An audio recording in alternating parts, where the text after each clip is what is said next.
Ordinance విషయంలో speaker ఏకపక్షంగా వ్యవహరించారని TRS MP Jitender Reddy తీవ్ర స్థాయిలో ఫైర్ అయ్యారు.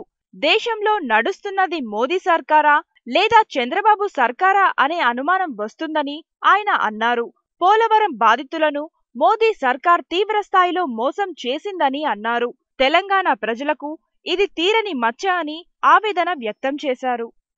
ఒరిస్సా వాళ్ళు, ఛత్తీస్గఢ్ వాళ్ళు, సిపిఎం వాళ్ళు, కాంగ్రెస్ వాళ్ళు, అన్ని పార్టీ వాళ్ళు, బీజేపీ పార్టీ వాళ్ళు అందరూ కూడా ఇది అన్యాయం అని చెప్పి పార్లమెంట్ లో మొరబెట్టుకుంటున్నా గానీ మమ్మల్ని అందరినీ కూడా కాలి కింద తొక్కేసినట్లు తొక్కేసి ఇవాళ ఈ బిల్లుని వాళ్ళు పాస్ చేయడం అనేది ఇది రాజ్యాంగానికి విరుద్ధం అని చెప్పి మేము మీ అందరికీ తెలియజేస్తున్నాం. ఇవాళ ఈ ప్రభుత్వము మోదీ గారు ప్రధానమంత్రియా లేకపోతే చంద్రబాబు నాయుడు గారి చెప్పు చేతల్లో నడుస్తున్నారా అని చెప్పి అనుమానం వస్తున్నారు ప్రజలకందరికీ.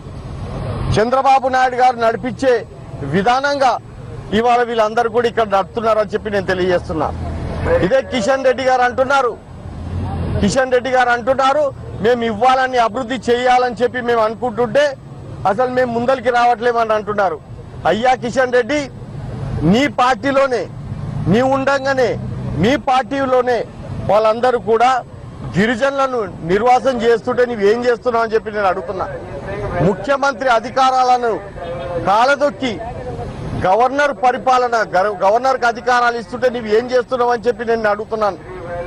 ఇవన్నిటిని కూడా నీకు ఇది కాకుండా బంగారు తెలంగాణ ఏ విధంగా కట్టుకుంటారు మేము లేకుండా అని చెప్పి నువ్వు మాట్లాడడం తీరేమన్నా బాగుందా అని చెప్పి నేను అడుగుతున్నాను. ఇవాళ అసలు బీజేపీ పార్టీ తెలంగాణలో ఉందా అని అడుగుతున్నా.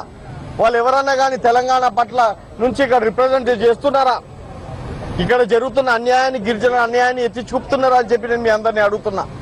ఇవాళ జరిగిన దానిని తెలంగాణ ప్రజలు, ముఖ్యంగా ఆదివాసులు ఎవ్వరు కూడా క్షమించరని చెప్పి కూడా నేను తెలియజేస్తున్నాను. జై తెలంగాణ.